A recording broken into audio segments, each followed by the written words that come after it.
Glória a Deus. É sempre uma grande alegria estar compartilhando com os irmãos uma porção daquilo que o Senhor nos tem dado a cada dia, como alimento, como instrumento para o nosso crescimento e nossa fé no Senhor. Convido você a abrir a sua Bíblia em Jeremias, capítulo 17. Enquanto você encontra, o objetivo do livro de Jeremias é que ele recebe um chamado, e com esse chamado ele começa a profetizar sobre Israel, apontando o pecado, a apostasia da nação, e com isto ele pretende levar o arrependimento genuíno que promova a restauração àquele povo, permitindo assim que cada pessoa individualmente também se sinta responsável pelo seu próprio pecado e que relacionar-se com Deus é mais do que uma religião, é essencialmente um relacionamento moral e espiritual com Deus. E o capítulo 17, precisamente sobre o que nós vamos falar, ele nos mostra a destruição certa de Judá, com todas as suas consequências. Primeiro, por confiar em sua própria força, por confiar naquilo que o homem pode fazer, uma das causas, uma das consequências da queda. E segundo, devido à falta da confiança naquele que pode livrar em toda e qualquer situação, que é Deus. Tendo explanado assim este capítulo, eu convido você a estar acompanhando comigo o versículo, a partir do versículo 5, onde nós vamos nos ater. Diz a palavra: bendito o homem que confia no Senhor e cuja esperança é o Senhor. Vamos todos repetir juntos? Desculpa, amados, versículo 7, perdão, irmão. Aqui diz: bendito o homem, vamos juntos? Bendito o homem que confia no Senhor e cuja esperança é o Senhor. Jeremias 17, versículo 7. Por que nós vamos falar sobre esse versículo? Sabendo a finalidade das profecias de Jeremias, nós nos atemos a esse versículo porque o Senhor falou grandemente ao meu coração através desse versículo. E dentro de todo o contexto, para você que não leu ou não entendeu ainda bem esse capítulo 17, Deus mandou que Jeremias falasse com aquele povo e abrisse os olhos dele, porque eles estavam muito confiados de que eles poderiam se livrar, eles poderiam se levantar sozinhos, sem a força de Deus. Daí a colocação do versículo 5 aí, que diz: maldito o homem que confia no homem. Isso gera outros comentários que agora não cabe dentro do que nós vamos falar, mas num outro tempo oportuno nós vamos estar falando sobre isso. Por quê? Muitas vezes nós erramos, irmãos, pensa nisso, ao dizer para o nosso irmão: eu sabia, a Bíblia já diz, maldito o homem que confia no homem. Quantos de nós já falamos isso? Você está enganado, irmão. Vamos aprender a ler o contexto, para não usar o texto sem contexto como pretexto para falar e julgar. Amém? Então nós vamos olhando para esse versículo 7 que diz: bendito o homem que confia no Senhor e cuja esperança é o Senhor. Nós vemos aqui, queridos, três características básicas de quem confia no Senhor. Primeira, bendito o homem que confia no Senhor. O que é confiar? Confiar é ser constante, é não desanimar, é não deixar que a incredulidade domine a nossa alma. Reconhecer que confiar no Senhor é uma necessidade real e urgente. O que é que nós podemos fazer hoje, dentro do nosso contexto político, social, econômico? O que é que nós podemos fazer além de confiar totalmente no Senhor? Temos algumas atitudes, tem algumas atitudes que nós, como pessoas, podemos tomar? Sim. Podemos nos posicionar, mas sobretudo nos posicionar como cristãos, para que a nossa vida possa refletir o domínio de Cristo. E o segundo ponto é ter esperança, conforme o versículo diz, cuja esperança é o Senhor. Eu fui procurar no dicionário e olhei, fiz uma pesquisa sobre essa palavra esperança, e eu encontrei uns dados interessantes que eu vou ler para os irmãos. A esperança, no grego, se fala elpis, e significa uma firme convicção, uma expectativa confiante de que coisas boas estão vindo da parte de Deus. Isso no grego. Em hebraico, a esperança é tikvah, que é a mesma palavra para corda. Corda, sabe o que é corda? Corda de amarrar. E olha que interessante.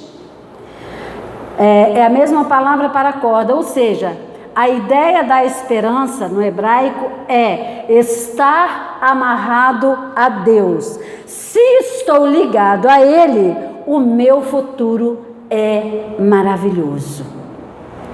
Você entendeu o que é esperança? É estar ligado a Deus, é estar amarrado a Deus, porque Ele diz que Ele nos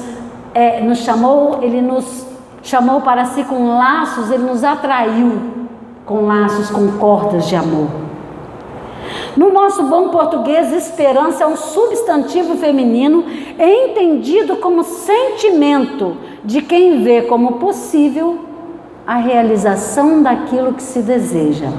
Amém? É assim que você tem desenvolvido a sua esperança? Na religião, é uma das 3 virtudes teologais. Elas andam juntas: fé, esperança e o amor. E o maior destes é o amor. Você pode ver lá em 1 Coríntios 13. Agora, pois, permanecem a fé, a esperança e o amor. Essas palavras formam uma tríade na nossa caminhada cristã. Porém, essas 2 características nos levam a um crescimento natural da prática da nossa fé. Quando creio em Deus, quando eu o conheço, quando eu o reconheço na minha vida como Senhor, os meus passos passam a ser dirigidos pelo seu Espírito e eu aprendo, passo a passo, a confiar nele. Você já parou para prestar atenção quando seu filho começou a andar? Quando ele ficou de pé? Quando você segurou a mãozinha dele? Como é que ele foi confiando? À medida que ele dava um passinho e ele te percebia ali do lado dele, por perto dele, rodeando-o para que ele não caísse. Assim, meus queridos, o Senhor é conosco. Quando nós cremos nele, quando nós o conhecemos e reconhecemos ele na nossa vida, quando nós inserimos o Senhor em tudo aquilo que nós fazemos, como Senhor, os nossos passos passam a ser dirigidos pelo seu Espírito e eu aprendo, passo a passo, a confiar nele. Vamos ver alguns desses passos. O primeiro, qual é o primeiro passo que eu aprendo? Quando eu caminho com Deus, eu aprendo que Deus é imutável. Você sabe o que é isso? Deus é imutável, Deus não muda, Ele é permanente, Ele é perpétuo, Ele é eterno. Eu posso confiar nele, porque Ele não muda com as circunstâncias da minha vida. Eu mudo, Nós mudamos. Humanamente falando, nós somos muito instáveis. Nós somos movidos à emoção, nós somos movidos por sentimentos mesquinhos, que nos fazem esquecer que o nosso olhar tem que estar posto lá em cima. A nossa confiança tem que estar naquele que pode todas as coisas. Se você olhar esse texto no capítulo 17, você vai ver que o pecado daquele povo era justamente não olhar para Deus como um ser capaz de fazê-los vencer todo aquele pecado. E tudo que Deus queria era que aquele povo fosse movido ao arrependimento para terem uma transformação naquela nação. Então, o primeiro passo que eu aprendo é que Deus é imutável. O segundo passo, eu preciso olhar para Deus como fonte de inspiração. Isaías 45, no versículo 22, se você puder abrir a sua Bíblia e nos acompanhar. Isaías 45, no versículo 22, diz assim: olhai para mim e sereis salvos, vós todos os limites da terra, porque eu sou Deus e não há outro. Olha que coisa tremenda, meus queridos. Olhai para mim. E o que nós fazemos, falando humanamente, quando nós temos alguém que nos inspira? Qual é a nossa atitude quando nós conhecemos alguém que nós passamos a admirar, alguém que tem qualidades, que tem uma forma diferente de viver, de influenciar? O que nós queremos fazer? Nós queremos imitar, não é verdade? Quem não quer chegar próximo de quem vive feliz, de quem vive alegre, de quem só passa coisas boas para você, de quem vive com fé, com esperança? Porque, irmãos, que coisa terrível você chegar perto da pessoa: ei, irmão, tudo bem? Mais ou menos, estou sofrendo. Nós sofremos sim, irmãos. Mas o nosso Deus é maior do que qualquer sofrimento. E não pensa você que eu não aprendi na minha vida. Eu não posso falar por você, mas eu posso falar por mim. Eu aprendi a sorrir nos momentos de dor da minha vida, e isso me fez acreditar no Deus que me socorre em todos os momentos da minha vida. Sorrir quando tudo está bom é fácil. Sorrir quando a família vai bem é fácil. Mas sorria olhando para Cristo. Sorria olhando para aquele que é autor e consumador da fé. Sorria olhando para aquele que tem poder para nos fazer superar toda e qualquer crise, toda tristeza, toda angústia. Nós precisamos, queridos, olhar para Deus como fonte da nossa inspiração e saber que Ele está conosco. Nós procuramos estar sempre juntos, imitar, fazer aquilo que é da vontade dEle. Estar junto de Deus, quando Deus é nossa inspiração, nossa motivação, queridos, isso nos leva a outro nível. A palavra diz: olhai para mim, vós todos os termos, ou todos os moradores da terra, porque eu sou Deus e não há outro. Eu sinto o desejo de estar cada dia mais perto. E é o que nós devemos sentir, queridos, porque estar próximo, estar mais perto, cada dia mais perto de Deus, nos torna mais parecidos com Ele. O terceiro passo: quando mais me aproximo, mais e mais dele, eu convido você a abrir sua Bíblia lá em Hebreus 10. Hebreus 10, versículos 22 e 23, diz assim: aproximemo-nos com sincero coração em plena certeza de fé, tendo o coração purificado de má consciência e lavado o corpo com água pura. Como tenho me aproximado da minha fonte imutável de conhecimento e inspiração.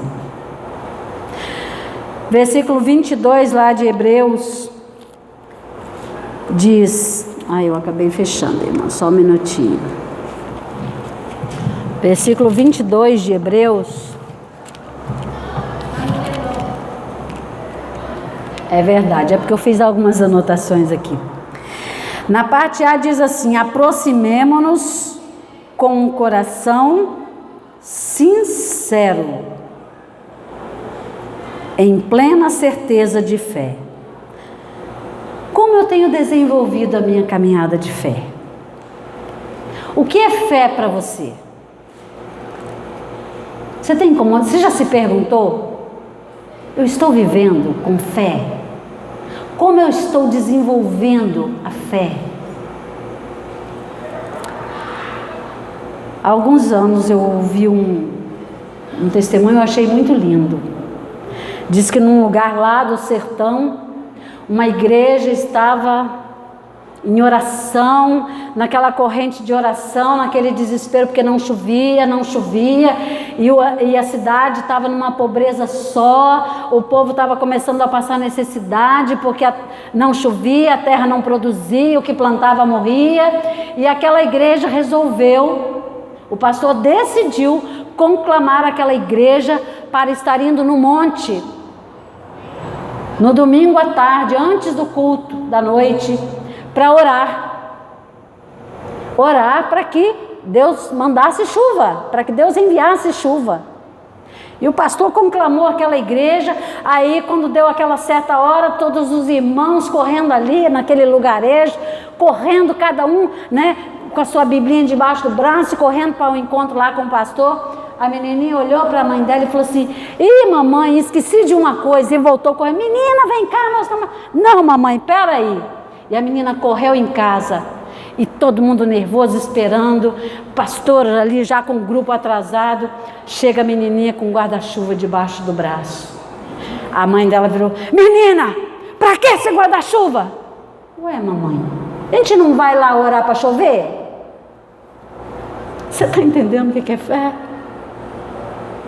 Você está entendendo o que é fé?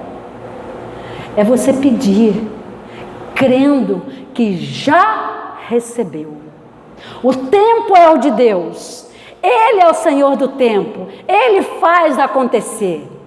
As respostas nem sempre nos agradam, porque pode ser sim, pode ser não, mas também pode ser aquele espere mais um pouco. E aí nós desabamos, porque a nossa fragilidade humana é de dar dó. Ainda no versículo 22c de Hebreus, diz o seguinte: purificando, tendo o coração purificado da má consciência e lavado o corpo com água pura. Purificado o coração. No nosso coração, queridos, está a sede das nossas emoções, dos nossos pensamentos, da nossa motivação, a nossa vontade e caráter. Por isso nós precisamos entregar isso nas mãos do Pai e permitir que sejamos alimentados, transformados pela sua graça e amor, nos esforçando para viver a revelação do caráter de Cristo em nós.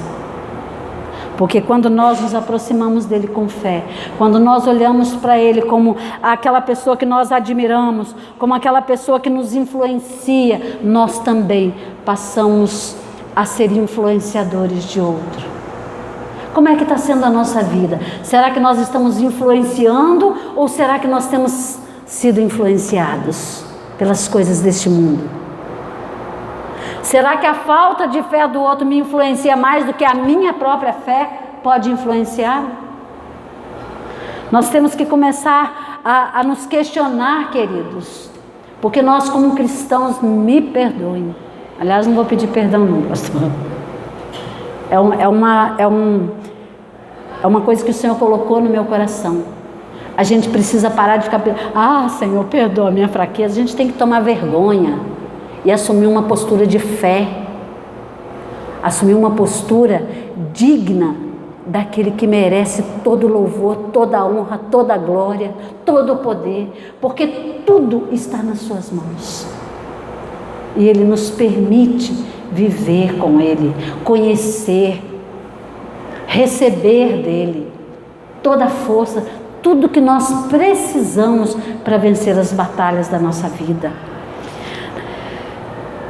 Hebreus 10, versículo 23 diz assim: guardemos firme a confissão da esperança, sem vacilar. Sem vacilar. Nós precisamos estar sempre guardando firme aquilo que nós um dia confessamos, aquele que um dia nos tomou para Ele, aquele que um dia nós declaramos: olha, Senhor, eu te quero, eu creio no Senhor, eu quero o Senhor, eu vou viver para o Senhor. É tão bonito, a gente chega aqui na igreja, né? Entra na minha casa, entra na minha vida. Aí chega em casa, o primeiro problema que tem, a primeira discussão com o marido, a gente xinga, a gente briga, a gente dorme emburrado. Quem aqui nunca dormiu? Não precisa levantar a mão, não. Nunca dormiu emburrado com o marido, com o esposo, com o filho? Pois eu vou te falar uma coisa. Depois que eu passei a conhecer um pouquinho mais de Deus, eu nunca mais consegui fazer isso. Nós precisamos ter um espírito quebrantado. E quem nos quebranta é o amor de Cristo por nós.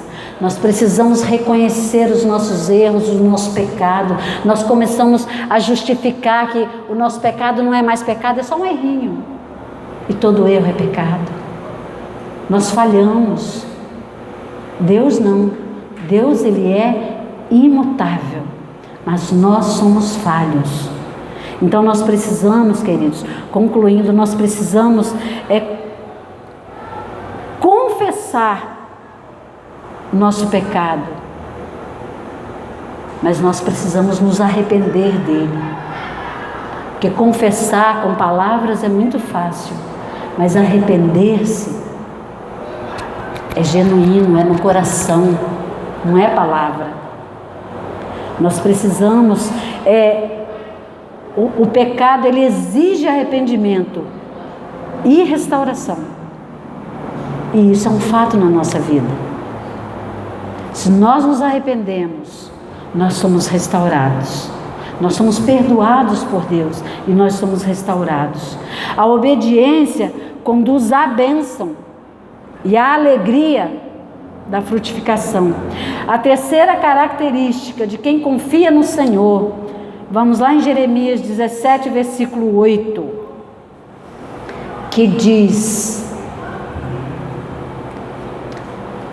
ele será como uma árvore plantada junto às águas e que estende as suas raízes para o ribeiro. Ela não temerá quando chegar o calor, porque as suas folhas estão sempre verdes. Não ficará ansiosa no ano da seca, nem deixará de dar fruto. Você entende? A terceira característica de quem confia no Senhor é que este está sempre dando frutos. Sempre, em qualquer circunstância. Sua raiz, sua fonte de vida é Cristo. É o rio de águas vivas. A sua folha, nela se encontra sombra, se encontra refrigério para nós e para aqueles que nos cercam. E em qualquer circunstância, ela se mantém verde. ela produz o fruto, e o fruto é aquele que alimenta outros. Será que nós precisamos falar mais alguma coisa? Ele será como uma árvore plantada junto às águas, que estende as suas raízes para o ribeiro. Não temerá quando chegar o calor, porque as suas folhas estão sempre verdes. Não ficará ansiosa no ano da seca, nem deixará de dar frutos. Que tipo de árvore nós temos sido? Como estão as nossas folhas? E os nossos frutos? Já chegaram? Quando você olha à sua volta, você vê fruto da sua fé? Fruto da sua vida cristã? É o momento da gente analisar a nossa vida e entregá-la aos pés do Senhor e pedir a Ele que nos dê esta bênção, que nós sejamos benditos, porque no versículo 7 diz: bendito o homem que confia no Senhor e cuja esperança é o Senhor. Como nós falamos no começo, no capítulo 17, queridos, o que acontece? Aquela nação, Judá especificamente, eles estavam falindo, estavam ruindo, à beira da destruição. E o que eles faziam? O povo estava cativo aonde? Quando Deus libertou o povo dele estava aonde? No Egito. E eles queriam exatamente isso, voltar ao Egito para pedir ajuda, voltar ao lugar da escravidão para pedir ajuda humana. Lembra que nós falamos do versículo 5 no começo, que nós falaríamos depois?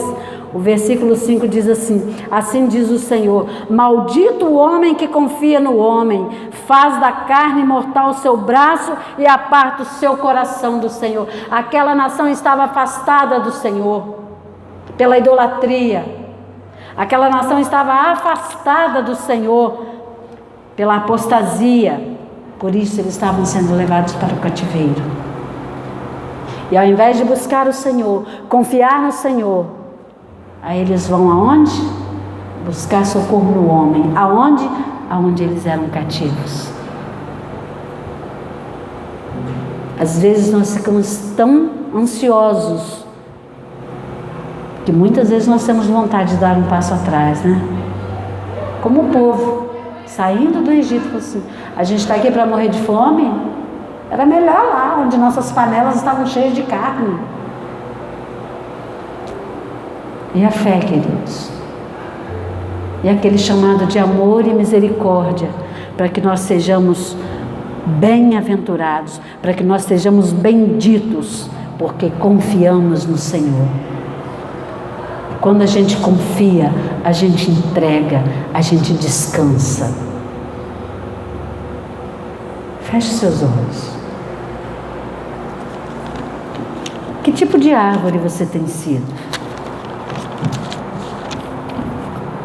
Se você deseja ser essa árvore frutífera, essa árvore que tem sombra, tem refrigério, tem sempre uma palavra de esperança, de amor, de graça, de salvação, de arrependimento. Este é o fruto que nós devemos dar. A salvação, que outros o conheçam, assim como nós o conhecemos. Paizinho, queremos fazer parte deste povo bendito do Senhor. Muitas vezes as circunstâncias, Senhor, nos enredam, nos enganam, e nós nos sentimos tão fragilizados, Pai, que nos esquecemos que o Senhor é tudo para nós, que em Ti está a força, em Ti, Senhor, está o manancial de vida. Ajuda-nos, ó Pai, que as nossas raízes estejam sempre bem fincadas, perto destas águas que correm do Teu trono, que trazem vida, que geram saúde, que trazem paz e que geram, Senhor, em nós a salvação. Ajuda-nos, Senhor. Queremos produzir frutos e folhas. Queremos alargar, Senhor, as nossas tendas para que outros conheçam o Senhor, para que outros também se tornem benditos do Senhor. Ajuda-nos, Senhor, e tem misericórdia de nós. Socorre-nos, Senhor, em nossas fraquezas. E ajuda-nos, Senhor, a prosseguir caminhando sempre para o alvo que é Cristo Jesus, o Senhor, ali onde está a nossa salvação, ali onde está o nosso Deus, o nosso Pai, em nome de Jesus. Amém.